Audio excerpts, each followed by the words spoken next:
What is up? Thank you for coming to my channel, Prison POV. So today I'm going to talk about and break down the Suicidals. I know yesterday I said I was not going to say that name, worried about monetization and all that, but I care less today than I did yesterday. Ethics methics. I don't know what that means, but I remember back in the day when we didn't give a shit, we'd say ethics methics. That's where I'm at. So I'm going to break down. Now you got the band Suicidal Tendencies, and then you got the clique gang Suicidals. I don't know what came first. I could have Googled it, but I thought it'd be better just to discuss with you guys, have like a forum type question. What did come first? I don't know. I could see it going either way. Either you had this clique of people and they said, hey, let's start a band, or you had this band that was so sick, they had a bunch of fans that turned into a straight crazy ass gang. I don't know. But I know those dudes, the Suicidals in Bakersfield, when I was coming up and I was into punk rock and all that, are the craziest collection, the craziest group of people I've ever been around. These are straight psychos. Heavy on the IDGAF. Heavy on it. Some people say it, they mean it. Every single one of them dudes I've met is in full blast off the hook. I met one like Poser Weenie in jail. We'll talk about him later. I'm not even sure if he was legit. But the dudes that I knew from Bakersfield met, crazy, man. But I start thinking, though, is it hindsight? Maybe in hindsight, the reason why they're so crazy and psycho and off the hook to me is because when I first met them and around them, I was like 15 or 16. These dudes are like in their mid-20s. A lot of them been in prison already. So no wonder I'm like, damn, these dudes are crazy. Is this because I was just so young? And I know that's a situation for sure and one incident. Because trip on this. Back in the day, these two Suicidals and three skinheads rushed this pad. Kicked the door in with bats. Went there and got busy. Kicked up all kinds of dust. Got sick with it. When they came running out and they were done, there just happened to be some cops that were driving by. Saw them come running out with bats. You know, it's obviously very suspicious. Hemmed them up and took them in. The three skinheads pled guilty to whatever. Went off to the pen. YA, all that. The two Suicidal dudes, though, they pled not guilty and fought it. Actually ended up beating the case. But on the front page of the paper was a picture of those two Suicidals in court and, you know, jailhouse blues or whatever, handcuffed, and it was just a crazy photo. Like, those dudes look wild, look out! These dudes are straight sick with it crazy. I thought at the time, and perhaps they were, but then years later, probably like 15 years later, I ended up bumping into one of them dudes that was on the cover of the paper. Meet him, be around him for the first time. What happened was, this other Suicidal dude has set up a pad, strictly to be selling drugs out of. He put that dude in there, who was on the front page of the paper, to sell the bag and to run the house. Well, I'd already been there and was hanging out that pad before he even put dude in charge of it. I was hanging out with the dude who was in charge of it before. So this dude kind of just moves in. You know how it always is. A new guy comes in and just takes over and changes all kinds of rules. I wasn't feeling it. I'm just still doing me. And he would try to correct me and say stuff to me all the time. And I'd just be like, quiet. I don't respect him, his opinion or nothing. And then someone had got over on me. I went and got a run back. I went and got mines. I was kind of sloppy on the getaway. People knew it was me. And they followed me, or they didn't follow me there, but they asked around, hey, where's Splinter out? Found out where I was at, went to that pad, and he was tripping. He was tripping, acting all crazy. I was like, dude, they're not even here for you, they're here for me. Does it look like I'm tripping? I'm not worried about it. Why are you worried about it? I can't believe you used to give me nightmares. Just like my homeboy Rocky back in the day, man. On the farm, I was in Barracks 7. He was in Barracks 8. Could have been vice versa. No, actually, I was in 8. He was in 7. They were getting ready to kick off a riot with the Southsiders next door in his barracks. And he was outside talking to me on the fence. I was itching to just run over there. I was like, dude, let me come over there and run over there and bring some of the homeboys with me. We're just going to have your back. He's like, kick back, chill. And I was all worked up over it. And he's like, dude, calm down, Splinter. And he goes, do you see me upset and tripping? He's like, just relax. He goes, don't worry till you start to see me get worried. And I'm not worried. So I said, okay, that's how I felt in this situation, dude. Like, dude, I'm not worried. What the fuck are you worried for? Kind of a trip, man. So, but I did get my ass beat so bad by a Suicidal back in the day that it gave me straight up PTSD. Because after the incident happened, even up to a year later, I'd be walking down the road and I'd be like, who's that? Dude, what's that, homeboy? Who's that? He's like, it's just a ladder leaned up against a building. I was like, oh, dude, I thought it was a dude like this. It's not. He goes, no, it's just a ladder. Because, I mean, this dude got my ass. But again, what am I, 15, 16? He's 25. He's a hardcore dude. He has everyone intimidated, scared. He'd show up at the parties and he'd take his hat off. And he'd go to like person to person, expecting a donation, expecting money in that hat for the alcohol, the drugs, whatever. And he'd give you the freaking straight up blues if you don't put nothing in it. Dude was just, he was off the hook, man. He was just way too much. So, fuck was I saying? So we're all hanging out. drinking beer. This crazy motherfucker wants to go do a beer run. But he wants me to be the one to go inside and get it. He's going to stand outside of the store with the ice pick. And when anyone comes and chases me, he's going to, like, you know, fill him up, Swiss cheese that ass. Don't worry, you're not going to get caught. He's like, you're disrespecting me by being scared to go get the beer because you're acting like I'm not going to have your back. He's like, what are you scared of, dude? Go in there and get the beer and bring it out. Trust me, you're going to get away. I will not let you get caught. And still, I'm like, I don't want to. He's feeling disrespected. I'm like, well, fuck, I'm feeling disrespected too while we're at it. I don't want to get the beer. Whatever. Be that as a man, it was an issue. I went in the first time. I said no. He was, we're going to try one more store. Go in. This time I couldn't because I just didn't look old enough. I grabbed the beer. The teller's like, what are you doing back there? I walked out. Went to go mid-sentence, say I couldn't get it, but I couldn't finish my sentence because whammo! Knocked me out. I wake up in the car. Then we go back to the pad, and they're still drinking, hanging out, and he knocks me out a couple more times. I ended up getting away. And yeah, like PTSD, like I trip on some shit. I be out and about and like, what's that, dude? What's that, homeboy? It's a fire hydrant, dog. I was like, oh, I thought someone was sitting there like this, dog. Waiting to get me, brother. Tripped on that dude. But, beat it as a motherfucker, man. Another dude hit me so hard, tripped me out, knocked me out. But I didn't have PTSD, but I did when I was driving. It was like probably 2 years later after he knocked me out. I seen him, I was like, almost wrecked my car. I was down the road, and there he was, riding a bike parallel to me. I was like, whoa! I was like, I should hit him in my car. I should pull over and get my run back. But I should do nothing. Just carry on my merry way. Because if someone hits you hard, you know, and you remember it. That dude's small, too, man. That's why I stand firm in my opinion. Big doesn't mean hard hitting. Of course, if you know how to hit hard and you're big, and, you know, people should be scared. But just because you're big does not mean you know how to hit hard. Definitely no, not at all. It's not the case. So, but that's amazing. So, the hardest hit, though, I ever seen in county jail. I didn't even see it. I heard it. That's how hardcore it was, man. I'm going to call it the craziest hit, and I didn't even see it. Just based off hearing it. Because I'm in this barracks, and you got this Southsider, and he shows up, and he's getting picked on. He really is. The other dudes just kind of like fucking with them, a couple of them. And I don't know why. They're usually not like that. They're like real unified. They would never like clown each other, especially in front of other races. But they're kind of getting us through the blues a little bit and messing with them. And then I remember being on the phone, and then one pipes up with, dude, we're just going to put you on rack status. And from what I hear, I didn't see it, but I guess someone grabbed his arm like they're going to drag him in the barracks, like put him on the rack. Like you have to stay on your rack on rack status. And he pulled away and just, boom, just cracked him to such a hard hit. Made me flinch. And then the dude landed next to me on a peripheral, knocked out. It was wild. Then they snatched that dude and drug him in the bathroom and beat his ass for that. I guess not allowed to, like, I don't know, defend your honor. But someone's trying to clown you and grab you and put you on rack status. I don't know, dude. But what I do know is it was a crazy-ass loud punch. It sounded... And the dude stayed knocked out for a long time. That's trippy. When you see someone who's knocked out for a long time, they start snoring. And you start putting water on them to get like, when's this dude going to wake up? But the thing is, it's easy to set someone off in there. I'm of the firm opinion that if you're in jail and you're in prison, you see someone laughing, smiling, happy, they put themselves in that position. That's not their natural instinct. What they want to do is be bummed out, be mad, pissed off, and cry because in fucking jail, it sucks. But you have to have an overcoming spirit. You have to say, they're not going to steal my joy. I'm going to, despite all this, I'm just going to enjoy myself and get through the day and have high spirits and be in a good mood. I'm not going to let this shit drag me down. But it takes energy to have that state of mind. And you can't do it every day because sometimes you wake up and you have the energy to fight and you're just like, fuck, in here again? How much longer is this shit? And right when that happens, someone happens to walk by and say, wouldn't clown you for a tattoo or something. You just want to, whoop! Trust me, been there, done that. That's why horseplay is not cool. Been in so many riots of fights over horseplay because horseplay is cool as long as they're in the mood and you're joking around, haha, maybe a little pushing, maybe a little just talking some shit back and forth, and it always elevates. And then you might catch that dude when he's in a bad mood. He's not in the same mood he was 3 hours ago when you're horseplaying because now his old lady just broke up with him, or he found out he has no money on his books, or he found out he lost the 115 hearing, and he's in a bad, or it just dawned on him that, fuck, I got 2 years after this shit. So horseplay is not good. Like, man, trip out. There's this white dude I could not stand, and I heard 3 Southsiders plotting on him hardcore. And I almost, borderline, as sad as it sounds, thought about keeping it to myself, not even giving him a heads up. Whatever happens is going to happen, and then we'll handle it accordingly afterwards, but I don't feel like giving this dude a heads up. I don't like him. What it was, these 3 Southsiders, well, this one Southsider had boobs. They were like breasts, like to where you could like make a bra joke. And that was happening because they gave us these new package forms. And people were opening up, looking at them. There were bras and shit, and pillows and robes and all kinds of stuff.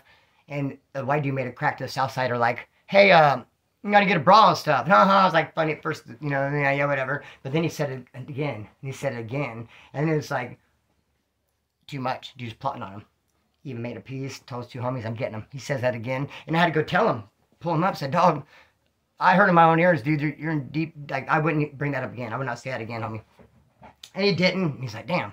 So, you don't want a horse playing out and be fucking around, you know, and be talking shit. This one dude, though, he said I owed him a case of soups. Because I happened to be horse playing around with homie Banks. I had got a letter from my pen pal in mail call. And I set it down. I'm going to go get some coffee or something. He grabbed it. And he's like, oh, I'm going to read it first. I'll read it to you, homeboy. And I'm just like, give my letter, bro. And he's like, funny first. And like, I grabbed him. Like, give my fucking letter, fool. I'm like, joking around. And I bumped into somebody. This white dude behind me who had coffee. And he had the red lid of the Folgers off. And he was like filling it up. He was like trying to empty his out jars into the big old red lid to put elsewhere. Whatever, he's doing something. So I bump into him. And just spills everywhere. Apparently. Or so they say. Dude's mad, hot as fish grease, telling me I owe him a case of soups. I said, I'm not giving you a case of soups, bro, for that. Then later on, I even heard that he took full advantage of the 5-second rule and picked up all the coffee, got the floor, and put it back in the container anyway. So I said, you lost nothing. You picked all the coffee up. He said, no, bro. I invite you to look at my jar. You know damn good and well with all the dust and crumbs and on the floor. Had I swept up the coffee, I would have got all kinds of extra materials with it. You'd be able to see it in the jar. He goes, come look at my jar and see that's just coffee. Dude, I won't stoop so low, homeboy. I will not stoop so low as to go look in your jar of coffee for pubic hair. I think not. But I'm not going to give you the case of soups either. When I talked to the homeboys, they told me, Splinter, you made him lose coffee, dude. Give him a case of soups. I said, all right.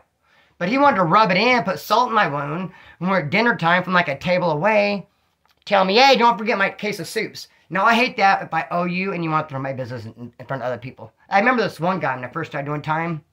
It's Southsider, he'd be selling weed and he'd be playing poker out on the yard and stuff. He'd want you to come on the yard. He wouldn't accept it like in private. Like, hey, bro, here's my... He'd say, bring it later. So I'm playing poker. He'd want you in front of everyone on the yard to walk up and hand your stuff to him. And it was like an ego thing. Like, after that, I was like, I'm not going to deal with someone if I can't, off to the side, keep our business private. Like, hey, homeboy, here's what I owe you. I don't want to be all, dun, dun, dun, dun, I'm in debt to this man. Here I giveth all that I haveth. No, dude, like, fuck all that shit. So, he put me on blast with 2 tables away. Don't forget my soups. And I said, dude, they're fresh out of dick flavored, homeboy. Do you want to wait till next month when we get you the flavor you like? He got so mad, as I knew he would, and I appreciated the reaction I got of him. And he started shaking. He's like, meet me outside. I go, okay. You sure you don't want to meet inside somewhere? I mean, outside's fine, but under the gun tower, so you can get help real quick. Meet you inside, though, if you want, bud. He was mad. And then he was coming at me with, hit me, hit me. Which I hadn't seen that in like elementary school style. I was like, no. I won't. Hit me, hit me, hit me. I dare you to hit me first. Hit me first, come on, hit me. I'll get your fucking dick flavor soup later, dude. So, I did end up getting the case of soup. It was not his favorite flavor. But hey, the biggest bitch move I ever seen, I'm kind of moving a little too fast. The biggest bitch move I ever seen in prison or jail would be with this Southside. No, Southsider didn't do it, but the incident contained a Southsider and a suicidal. I didn't like the suicidal, man. Like, he had the tattoos, like ST. I just called that dude a straight up poser. I didn't like him. He was too loud and outspoken, and he wanted one-up you. If you went parachuting, he went parachuting twice. If you dove from 5,000, he dove from 7,000. Not only that, but the wing broke on the way, too. He's done it more, he's done it better, he's done it faster. He knows more, he'll correct you. No, he'll button your conversation. He's just, dude, you're trying too hard, you're just doing too much. I don't believe, and if you guys heard this, I'm just going to, like, short guy syndrome. I don't think I'm a short guy. I might be a little bit skinny, slim and trim like a bicycle rim. I'm squarely 5'10", 165's on mine. I got high confidence. I ain't tripping. But they say you take a guy who's like 5'5" or so, he's a short dude and have a complex, short man's complex. I don't know. I know some short dudes that were just straight killers or knock you out, and they didn't seem like they had a complex. But I wonder if that dude was a little bit on the short side, and it seemed like he was always trying to make up for it. He always did more, and he was just talking shit, and he was just, I didn't like his stilo at all, man. He was always the baddest and always the toughest. But he would always horseplay with this Southsider. They always joke around, mess around. Short Southsider, kind of like a short guy too. They're like buddy. So, but one day, he said something to rub him the wrong way. The Southsider dude got pissed off, called him out. And what happened was he picked up a stool, he got all pissed, and he threw the stool against the wall. And he's very effective, very intimidating. Like, whoa, dude, like, damn, I looked at Suicidal, and he was experiencing bowel movement. Like, bro, and he was Man, his face was pale, and dude's like, come on, come on. Dude's like, no, I want to fight and stuff. And I was thinking to myself, bro, I want to freaking walk into like a building, be like, what, someone wants some shit? Pick up a freaking stool and throw it against the wall. Bro, but my luck, I'd pick it up and be like, who wants shit? And I'd like bumble it and drop it. Who wants it? I say. He threw that stool, man. Everyone was like, whoa. Especially Suicidal, dude. What? He said, hey, no. He broke out with, I don't know how long it took me to think of this one, or if he had on a standby. If it wasn't on a standby, very quick thinker. And I respect people who could think quick on their toes, like wit and quick thinking. So I thought I respected because he came out with I got HIV, I got AIDS. If we fight, you'll get blood on you. I was like, oh, nice one, okay. He's like, let's wait for lunchtime because they give us our lunch in these plastic bags. I could dump the food out and I could put the plastic bag on my hand so I won't give you any fluids. I mean, a couple people like, no, we got lunch bags. I got like a pile of them up here, but I've been saving mine. Again, more with the bowel movement. He's like, oh, shit. Then he's like, oh, okay, well, let me use the phone real quick. Because then he broke out with I got 2 strikes. If we fight, the cops told me when I went to court, the cops told me, you're getting 1 fight, you're getting life. We will straight send you life on the straight motherfucking isolation. I'm looking for a better word than that. What do they call isolation? Straight. By yourself, dude. Tied up, stuck somewhere. What's the gosh thing better word for isolation? Anyway, he was putting a lot on it, extra on it. Under court, they told me if I get in a fight, I'm going to get life. Yeah, right, they didn't say that. So let me call my mom, he says. He's talking to his mom. He has to clear up his business, close down his bank accounts. I'll be gone for a while. I'm going to get in a fight and catch life over this one. All of a sudden, the cops come, duty office come save him. Because all his mom did was call down to jail, say her son's getting bullied, getting ready to get in a fight. And they came and get him, put him in handcuffs, and he was like resisting him. Get away from me. I'm not going nowhere. Get your damn hands off me. Dude, you know damn good well you're the one that sent them to get you. All over a little fist fight of Ruski too, man. That's what trips me out. Some people are scared of fights like I'm scared of heights. Like, bro, if I'm on top of like a 3-story building and I walk over the edge, I'm like, whoa, shit. I'm like, whoa. Some people are like that about fighting. Get in the middle of this right here and just square up toe-to-toe. Like, whoa. Whoa. I don't mind, dude. I mind heights. Scary. Be that as it may, dude. But, you know what? It was all kind of inevitable. Suicidals, as crazy and hardcore as they were, just prison, the way that prison is set up, when a white boy goes in the pen in California, he's expected to represent to the fullest. You know, he's supposed to go in there and just be a white boy and unity, us against them mentality. But Suicidal would never be able to do that because they have different people in their different races in their clique. I mean, look at Rocky George, guitar player of Suicidal. Bad guitar player, black dude, Suicidal. They have Hispanics. There's no way that a white dude's gonna pick up the peckerwood torch and run with it when he gets them the pen. So they go in there doing their thing, talking to who they talk to and programming how they do it. And it didn't take long for it to catch up to him. I mean, a dude named Fish is Suicidal tattooed on a black dude. And the green light came shortly after that. And then a few of the Suicidals, quite a few of them actually, and it turned to NLR. Very similar. Like I said, Suicidals, man, they got like the flicked up hat, the bandana, the Dickies, the slingshots, the 1-button Pendleton. I mean, look at Mike Muir on the cover of Lights Camera Revolution. Blue bandana, slingshot, blue Dickies. Straight cholo. Suicidal straight got that cholo. But then they'll come with a curveball with a chain wallet and like a leather jacket with, you know what I'm saying, exploited up paint on the back with some spikes. So, they're both, man. They're punk rock. They're Suicidals. They got that cholo twist. It's like not low riders. This one dude I knew, he was a straight Suicidal. I was real good friends with his brother. Then when they all went down, the shit, he switched up, and he was a not so writer. And I met him. He introduced himself. What's up, my boy? Porn star, not so writer. I was like, dude, I know you as so Suicidal. It's me. What's up, bro? Like, oh, hey, what's up, dude? I hate that name, porn star, too. I think it's kind of, I know a couple do with that name. I don't know. Can't think nothing better than that.